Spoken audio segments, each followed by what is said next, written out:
It's time for another Dice Tower review with Zee Garcia.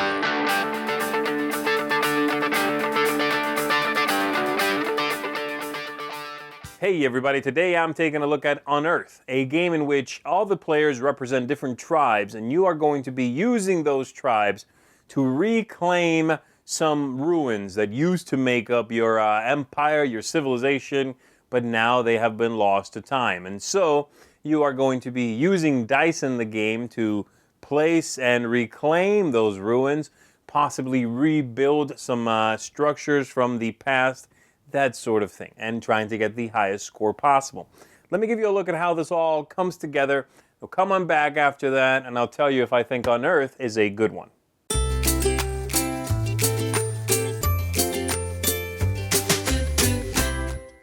So here's what the game looks like set up for 3 players. Every player has been given 1 Ruins card. They've been given 2 Delver cards, these small little cards from this deck here.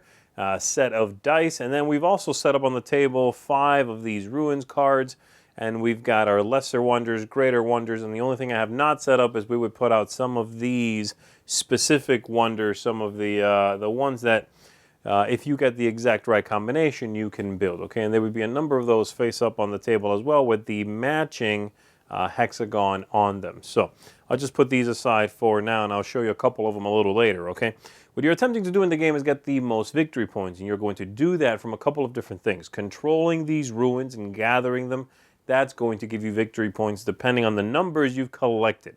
You want, ideally, a lot of the same ones. So if the one I was dealt at the beginning of the game was, let's say, green, it's not in this case, but if it was green, then I want to maybe try to focus on these 2 and try to collect those into my hand for endgame scoring. The other way you collect victory points is from the wonders here. The lesser wonders don't give you quite as many as the greater wonders, and then the specific wonders here will give you often victory points, but sometimes they'll give you some special abilities as well. So the way you play is quite simple. On your turn, the first thing you do is you may play some Delver cards if you'd like to, and these quite simply allow you to manipulate the dice rolls, allow you to manipulate what's been happening on the cards themselves. So let's say I'm not doing any of those now. Once that's done, I will pick a die. I have 3 6-sided dice. I have 1 4-sided die, and I have 1 8-sided die. I'll pick one, and I'll pick a place. So let's say I'll go with a 6-sided die. I'm going to roll it right there. And then I roll this die, and I place it onto that location.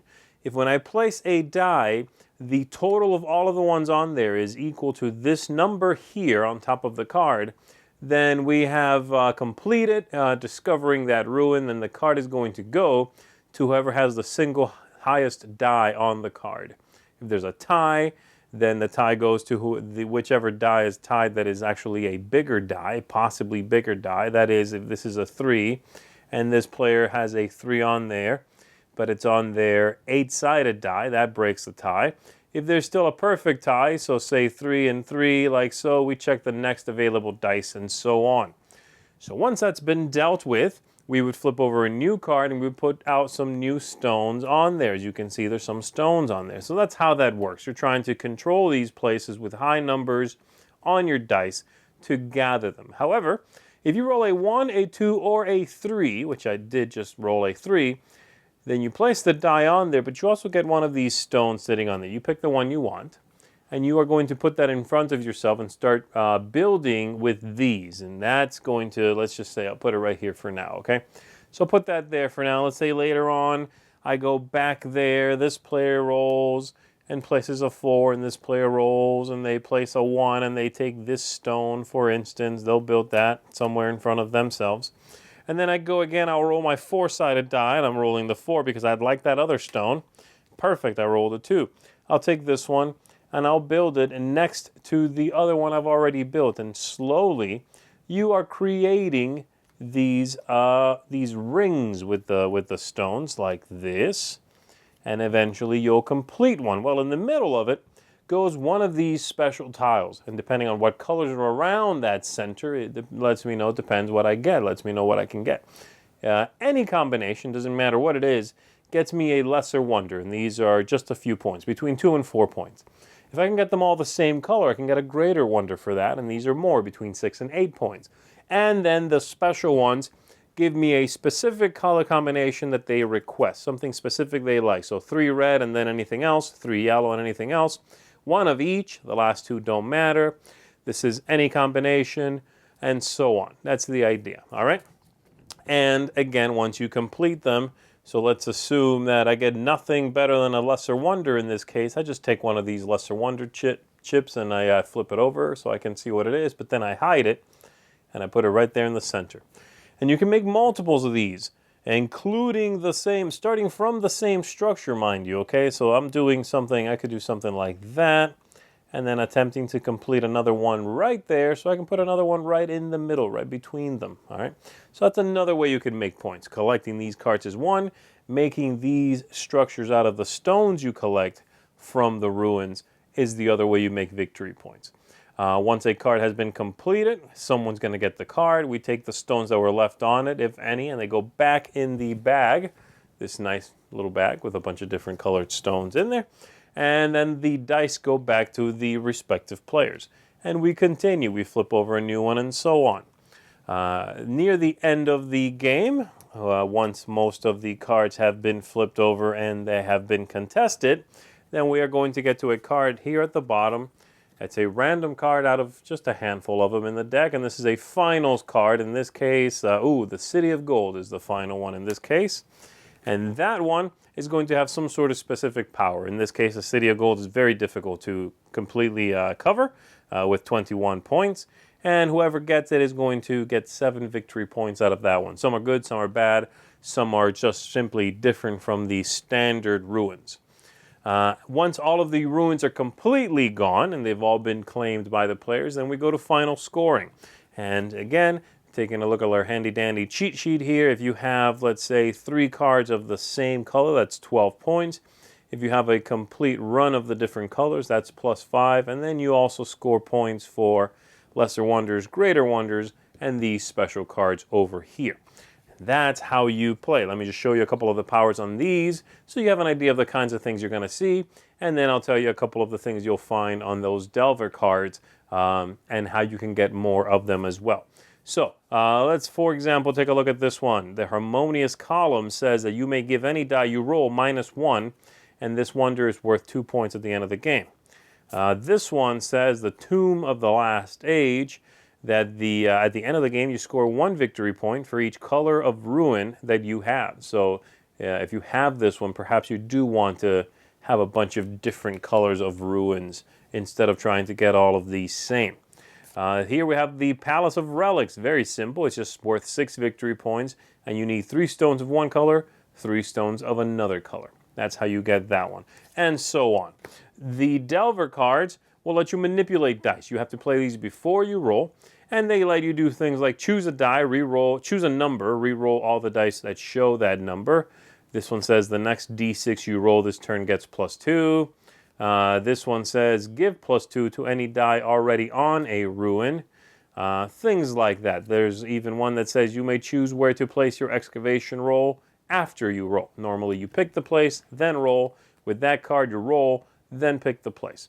And the way you get more of these is quite simple as well. Whenever a card is given out to someone, so let's say we've got this place here, yellow would get that card because they have the highest number on there, but every other player is going to get 1 Delver card for every die on the card that now goes back to them. And so in this case, yellow just takes these back and gets the ruins. Blue takes this back and gets a Delver card.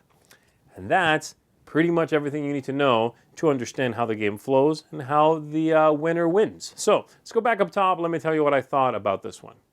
So there you go. That is Unearth. Let's take a look at some talking points. Let's start with thematic ties. The theme here is cute, it's interesting, but I don't find it particularly engaging. It's also sort of high level. It's a bit abstracted so that the tribes, for example, which you are supposed to represent, don't really have a flavor or a feel. Everyone in sort of the same tribe.